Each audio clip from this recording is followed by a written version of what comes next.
Hello बच्चों, आप लोग अच्छे हैं? पढ़ाई चल रही है अच्छे से?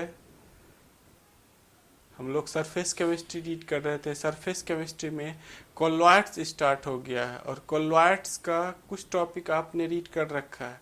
जैसे पिछले क्लास में आपने देखा किस तरह से मीन्स मिसेल्स फॉर्मेशन होता है। मिसेल्स फॉर्मेशन का मैकेनिज्म देखा। ओके, मीन्स हम लोग क्लासिफिकेशन रीड कर रहे थे, वर्गीकरण रीड कर रहे थे कि कितने टाइप्स का कोलॉइड्स होता है, किस बेसिस पर, उसका बेसिस क्या है। आज के क्लास में हम लोग देखेंगे प्रिपरेशन ऑफ कोलॉइड्स, कोलॉइड्स बनाने की विधि। कोलॉइड्स बनाने की विधि कई सारे मेथड्स हैं प्रिपरेशन में। फर्स्ट मेथड है आपका preparation of colloids, breeding arc method. First method कौन सा है? Breeding arc method. इसको बोलते हैं इलेक्ट्रिकल डिसइंटीग्रेशन मेथड। इसको क्या कहेंगे? Electrical disintegration method. तो ब्रीडिंग आर्क मेथड क्या होता है, ये आपको डायग्राम से बहुत अच्छे से समझ में आएगा। मैंने अभी केवल डेफिनेशन लिखा है। ओके, जब इसका हम डायग्राम बनाएंगे वहां समझ में आएगा क्या कहता है ये method. This process involve dispersion as well as, इसमें क्या हो रहा है देखिए, डिस्पर्सन हो रहा है as well as condensation. Means dispersion भी होगा, उसके बाद कंडेंसेशन होगा। Dispersion as well as condensation. Colloidal salt of metal such as silver, gold, platinum. किस टाइप का colloidal? Objective question. Metal, platinum, silver, gold, इसका कोलोइडल सॉल्ट किस method से बनाया जाता है? ऑब्जेक्टिव क्वेश्चन पूछ रखा है बिहार बोर्ड ने, और सीबीएसई में डायरेक्ट यही दे रखा है, ब्रीडिंग आर्क मेथड। डेफिनेशन लिखने के लिए तो आपको याद रखना है, ब्रीडिंग आर्क मेथड से किसका कोलॉइड्स फॉर्मेशन करते हैं? Silver, gold, platinum. इन सब मेटल का कोलॉइडल सॉल्ट बनाने के लिए ब्रीडिंग आर्क मेथड का यूज किया जाता है। Can be prepared by this method. In this method electric arc strike, electric arc हम लोग उसमें देते हैं, स्ट्राइक कराते हैं। कहाँ पर कराते हैं? Between electrode of metals emerged in dispersion medium. The intense heat produced, जब हम लोग इलेक्ट्रिक आर्क प्रोड्यूस करेंगे तो बहुत ज़्यादा हीट प्रोड्यूस होगा। Heat produced and vaporise the metal. Metal का क्या होगा? छोटा छोटा पीस वेपराइज करके गिरने लगेगा डिस्पर्सन मीडियम में, और फिर उसको कंडेंस कर देते हैं। And which is then condensed to form particle of colloidal size, which form particle of colloidal size। तो ये आपका डेफिनेशन लिखा हुआ है। अभी डायग्राम हम इसके बाद बनाएंगे, वहाँ आपको 100% समझ में आएगा। फिर डेफिनेशन आपको रटना भी नहीं पड़ेगा। ओके, तो पहले आप इसको कॉपी कर लीजिए। अभी ये पूरी तरह से कंप्लीट नहीं हुआ है, खाली डेफिनेशन आपको 50% भी अभी इसमें समझ में आ रहा है, तो अभी कंप्लीट होते होते पूरी तरह आ जाएगा। ओके, इसको कॉपी कर लीजिए।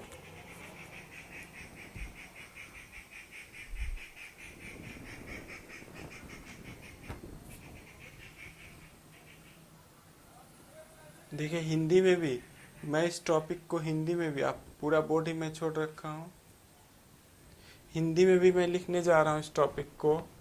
ब्रीडिंग आर्क मेथड क्या है इसका एक्सप्लेनेशन करने जा रहा हूँ।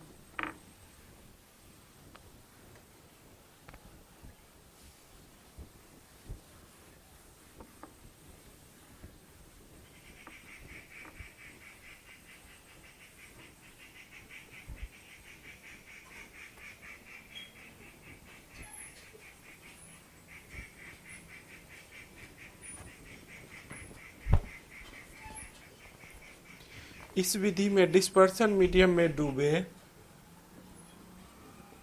इस विधि में डिस्पर्सन मीडियम में डूबे, मीडियम में डूबे धातु के इलेक्ट्रोड के बीच, धातु के इलेक्ट्रोड के बीच, धातु के इलेक्ट्रोड के बीच एक विद्युत आर्क उत्पन्न किया जाता है, एक विद्युत आर्क उत्पन्न किया जाता है। इससे उत्पन्न अत्यधिक ऊष्मा धातु को इससे उत्पन्न अत्यधिक ऊष्मा धातु को वाष्पित कर देती है, वाष्पित कर देती है, धातु को वाष्पित कर देती है, जो फिर कंडेंस्ड होकर कोलॉइडल आकार के कण बनाती है, जो फिर कंडेंस्ड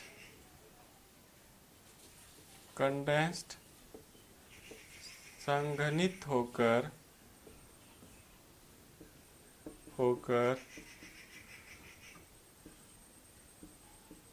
कोलॉइडल आकार के कण बनाते हैं और कोलॉइडल सॉल में परिवर्तित हो जाता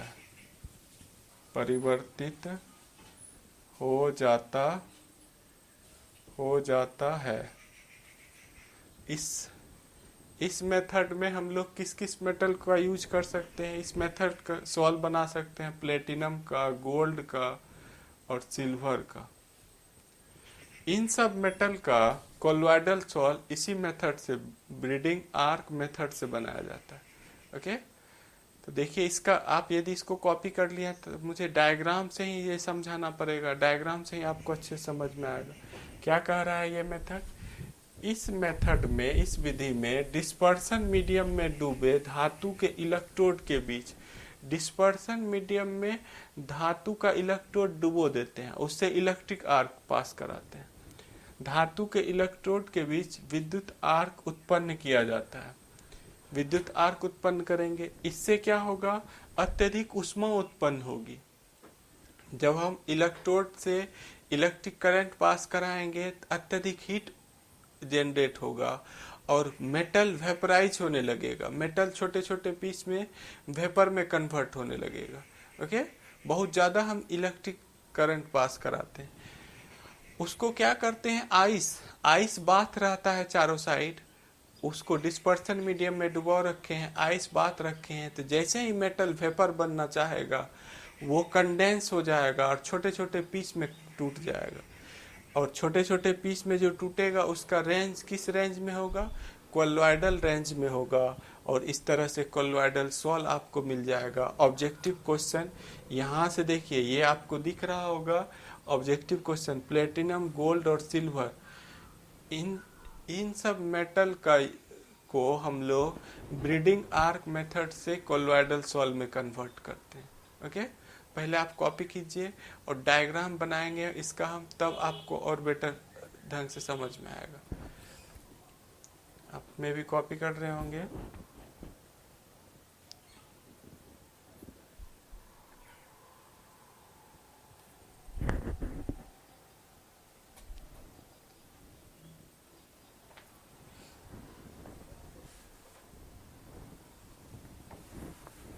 नेक्स्ट देखिए, इसका डायग्राम हम बना रहे हैं। आपको एग्जाम में लिखना तो यही है, बट डायग्राम समझना जरूरी है।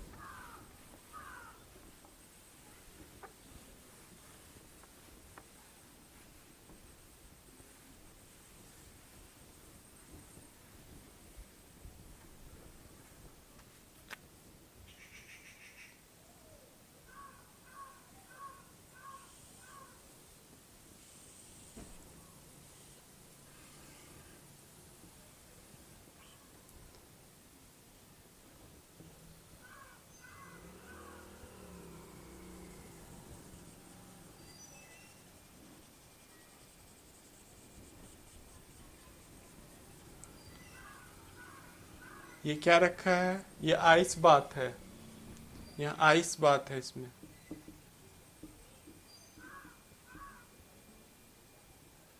आइस चारों साइड से आइस दे रखा है।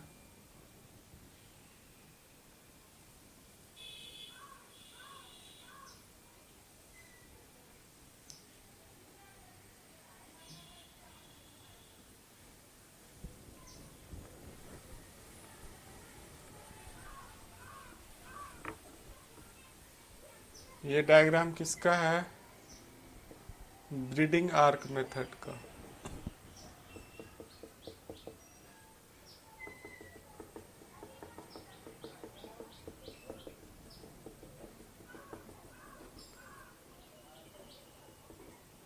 ये इलेक्ट्रोड है, dispersion medium,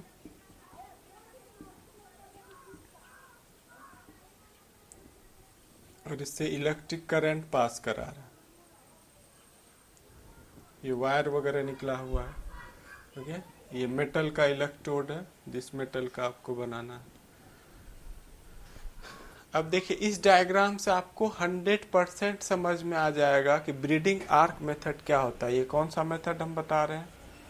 breeding arc method. Breeding arc method 100% समझ में आ जाएगा।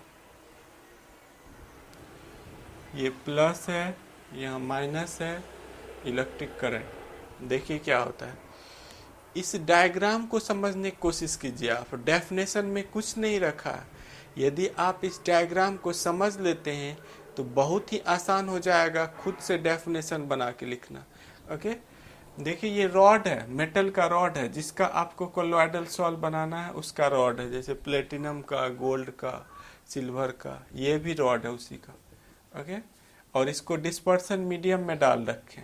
ये डिस्पर्सन मीडियम है, डिस्पर्सन मीडियम में डाल रखें। और चारों साइड बाथ, आइस बाथ का कंटेनर है। ये कंडेंस करने के लिए चारों साइड देख रहे हैं, ये आइस का कंटेनर, आइस बाथ बना रखे। ओके, डिस्पर्सन मीडियम हो गया, ये इलेक्ट्रोड हो गया, ये एनोड है, ये कैथोड है, दो तरह से। अब इससे इलेक्ट्रिक करंट हम पास कराते हैं। क्या पास कराएंगे? इससे इलेक्ट्रिक करंट जोड़ देते हैं, और हाई वोल्टेज का। ओके, तो जब हाई वोल्टेज का इलेक्ट्रिक करंट हम जोड़ेंगे तो ये इसका मेटल जो है टूटने लगता है छोटे छोटे पीस में। ये मेटल टूटने लगेगा, ये मेटल टूटने लगेगा छोटे छोटे पीस में। ओके, और वेपराइज होने लगेगा।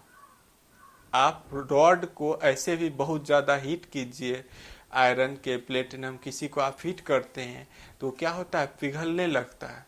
पिघलेगा ही। आप देखते होंगे सोनार के यहाँ या किसी के यहाँ, आप देखते होंगे जो लोहा वगैरह का जो काम करता है तो वो हीट करते रहता है। उसको हीट करके जो जिस शेप में ढालना चाहता है उस शेप में ला देता है।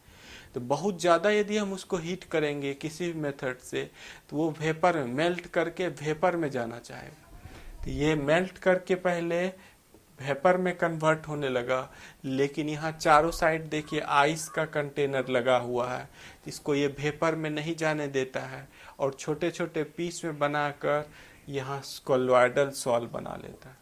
क्या बना लिया? Colloidal solve. ऊपर उड़ने नहीं दिया, और इसी में रख कर क्या बना लिया? ये कोलॉइडल सॉल्व बना लिया। ओके, यही है ब्रीडिंग आर्क मेथड। इस मेथड से किसका हम यूज करते हैं? बार बार देखिए मैं बोल रहा हूँ, प्लेटिनम, सिल्वर और गोल्ड, इन सब मेटल को इसी मेथड से सॉल्व बनाया जाता है। आ गया होगा आपको समझ में। जिस मेटल का आपको सॉल्व बनाना है उसको डिस्पर्सन मीडियम में डाल दीजिए, एक एनोड एक कैथोड, और चारों साइड आइस बाथ का कंटेनर लगा देंगे। ओके, आइस बाथ का कंटेनर लगा दिया, डाउट नहीं है। और उससे electric, high voltage electric current pass कराते हैं। तो जब high voltage electric current pass कराएंगे क्या होगा कि मेटल वेपर में कन्वर्ट होने लगेगा। मेल्ट कर करके और ज़्यादा हीट देंगे तो वेपर में छोटा छोटा पीस टूट के वेपर में कन्वर्ट होने लगेगा। ये आइस बाथ क्या करता है? जैसे ही वो वेपर में जाना चाहता है उसको कंडेंस कर देता है, मतलब छोटे छोटे पीस में बन के वो रह जाता है डिस्पर्सन मीडियम में। ओके, इसी को हम लोग बोलते हैं ब्रीडिंग आर्क मेथड। ओके, समझ में आ गया होगा। अब देखिए नेक्स्ट मैं जो बताने जा रहा हूँ वो ही मोस्ट इंपॉर्टेंट है, पेप्टाइजेशन। पेप्टाइजेशन क्या होता है? पहले आप इस डायग्राम को कॉपी कर लीजिए। फिर हम आपको बताएंगे पेप्टाइजेशन, पेप्टन प्रोसेस।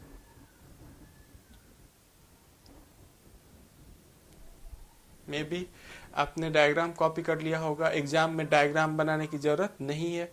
डेफिनेशन केवल आता है, सीबीएसई में ब्रीडिंग आर्क मेथड पूछ रखा है। बिहार बोर्ड में जनरली अभी तक जो पूछा है वो आपको पूछा है, ऑब्जेक्टिव क्वेश्चन इससे पूछा है। अब मे भी दे सकता है फ्यूचर में, ओके, इसलिए मैं सब चीज करा रहा हूँ। पेप्टाइजेशन, नेक्स्ट जो मेथड है आपका, देखिए पेप्टाइजेशन क्या होती है। सेकेंड, प्रिपरेशन में ही second method,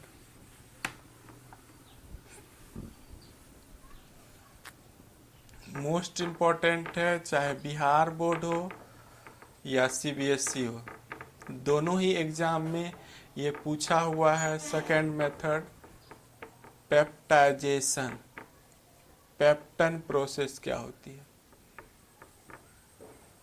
पेप्टन, okay, peptization, it is defined as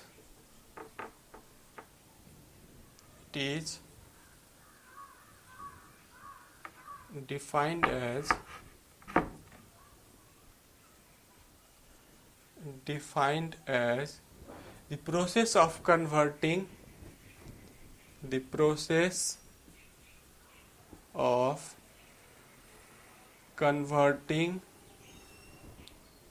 precipitate into colloidal sol by mixing with dispersion medium,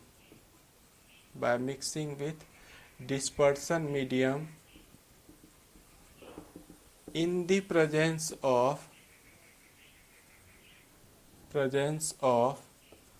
a small amount of electrolyte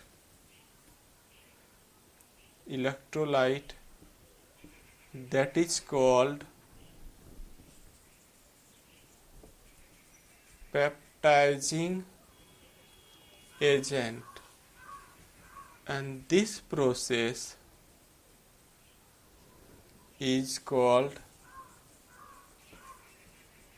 peptization.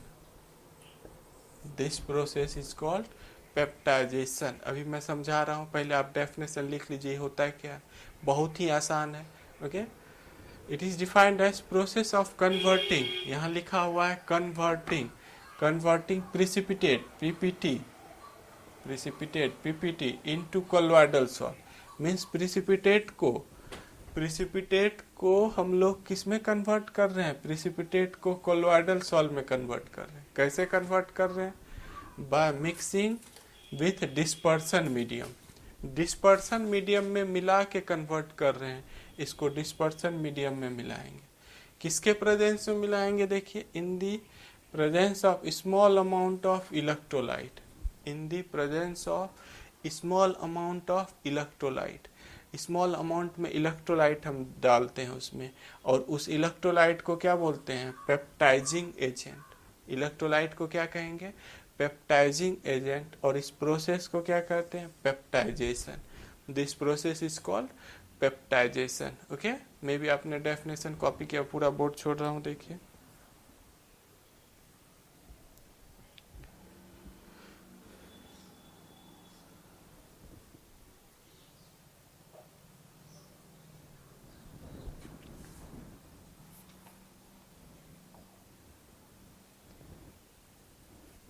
मे भी आपने कॉपी कर लिया होगा।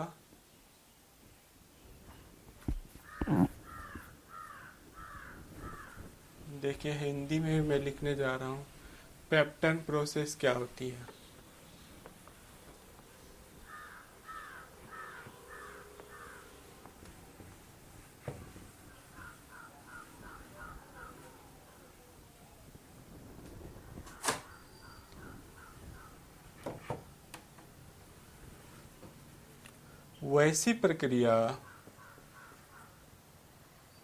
वैसी प्रक्रिया जिसमें अपक्षेप को इलेक्ट्रोलाइट की थोड़ी सी मात्रा की उपस्थिति में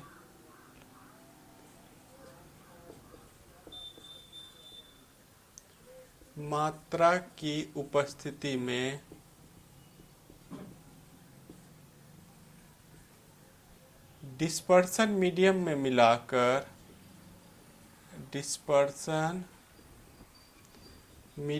मिलाकर कोलोइडल सॉल्व बनाया जाता है। इस इलेक्ट्रोलाइट को पेप्टाइजिंग एजेंट कहते हैं।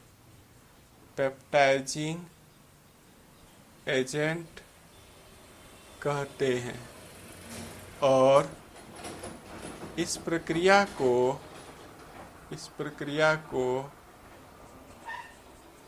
पेप्टाइजेशन प्रक्रिया कहते हैं। ओके, आप में भी कॉपी कर रहे हो, कॉपी कर लीजिए। वैसी प्रक्रिया जिसमें अपक्षेप को इलेक्ट्रोलाइट की थोड़ी सी मात्रा की उपस्थिति में डिस्पर्सन मीडियम में मिलाकर कोलोइडल सॉल्व बनाया जाता है। इस इलेक्ट्रोलाइट को पेप्टाइजिंग एजेंट बोलते हैं और इस प्रक्रिया को पेप्टाइजेशन प्रोसेस बोलते हैं। ओके, मीन्स ये कौन सा प्रोसेस है? कोई प्रिसिपिटेट हुआ, प्रिसिपिटेट को फिल्टर कर लिए और प्रिसिपिटेट में थोड़ा सा इलेक्ट्रोलाइट मिलाकर जो कोलोइडल सॉल्व बनाएगा डिस्पर्सन मीडियम में डाल दिए, प्योर डिस्पर्सन मीडियम। तो वो क्या बना लिया, फिर उसको सेक कर दिए, हिला उला दिए, तो वो क्या बन गया? कोलोइडल सॉल्व बन गया। वो क्या बन गया? Colloidal solve. में भी कॉपी कर लिए होंगे।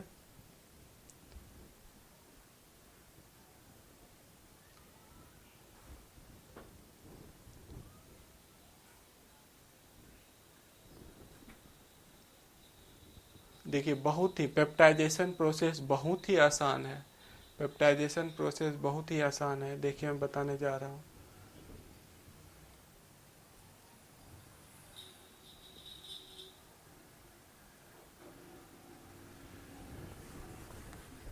पेप्टाइजेशन प्रोसेस में क्या हो रहा है?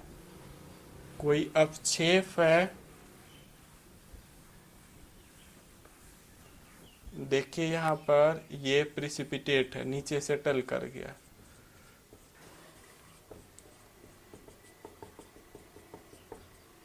ये क्या है आपका? ये प्रिसिपिटेट है।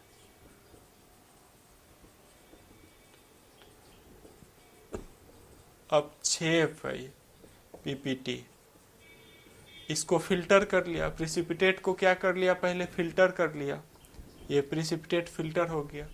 अब इसको क्या करते हैं? प्योर डिस्पर्सन मीडियम, वाटर वगैरह में, यहाँ पर ये डिस्पर्सन मीडियम है। ये क्या है आपका? Dispersion medium. डिस्पर्सन मीडियम में इसी अपक्षेप को इलेक्ट्रोलाइट प्लस इलेक्ट्रोलाइट, इसी अपक्षेप को इसमें डाल देते हैं। इसी अपक्षेप को इसमें डाल दिए इलेक्ट्रोलाइट के साथ और सेक कर देते हैं। ओके, क्या किया? सेक कर दिया। ये कोलोइडल सॉल्व बन गया। कोलोइडल सॉल्व बन गया।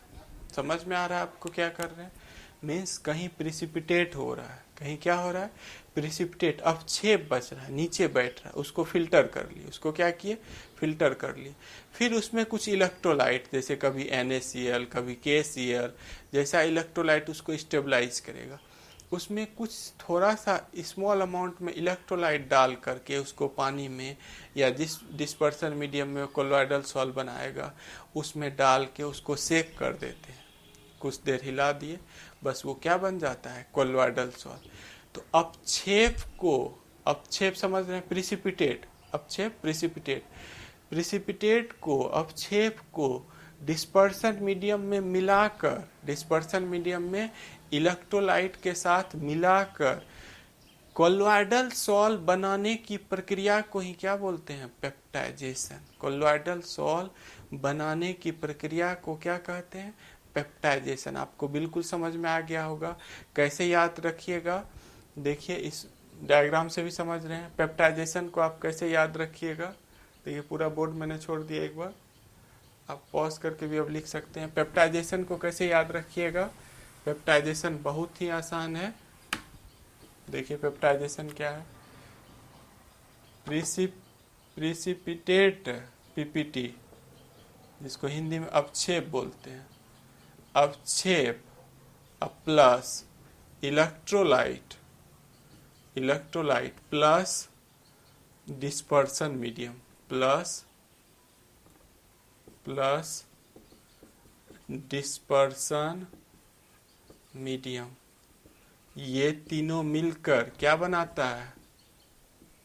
कोलोइडल सॉल्ट बनाता है। क्या बनाता है? Colloidal salt. अब तो याद हो गया होगा आप लोगों को कि प्रिसिपिटेट, अवक्षेप, इलेक्ट्रोलाइट स्मॉल अमाउंट में, ये रहना चाहिए इलेक्ट्रोलाइट स्मॉल अमाउंट में, कम मात्रा में। इलेक्ट्रोलाइट किस में रखेंगे? कम मात्रा में। ये डिस्पर्सन मीडियम, ये ज्यादा मात्रा में रहेगा। अवक्षेप को इलेक्ट्रोलाइट के साथ कम मात्रा में डिस्पर्सन मीडियम में मिलाकर सेक कर दिए और वो क्या बन गया? वो बन गया आपका कोलोइडल सॉल्ट। क्या बन गया वो? Colloidal salt. इसी प्रोसेस को हम लोग बोलते हैं पेप्टाइजेशन। इसी प्रोसेस को क्या बोलते हैं? पेप्टाइजेशन। ओके, समझ गए? बिल्कुल समझ में आ गया होगा। याद रखने का टेक्निक इतना ही है, इम्पोर्टेंट है, इतना ही याद रखिए। आप इस तरह से याद रखिए, फिर अपना लैंग्वेज खुद बना के लिख दीजिए। ओके,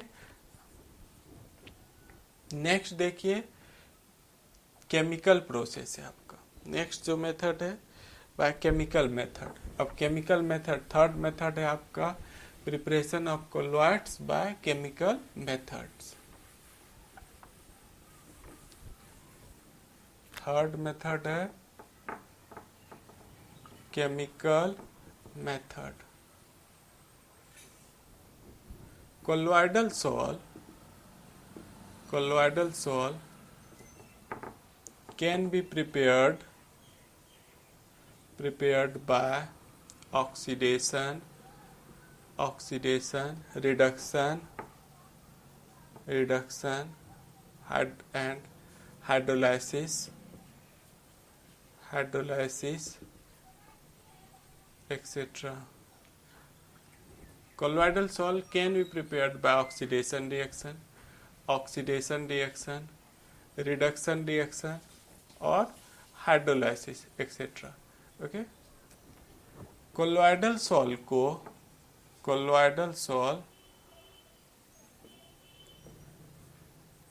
ऑक्सीकरण, अवकरण और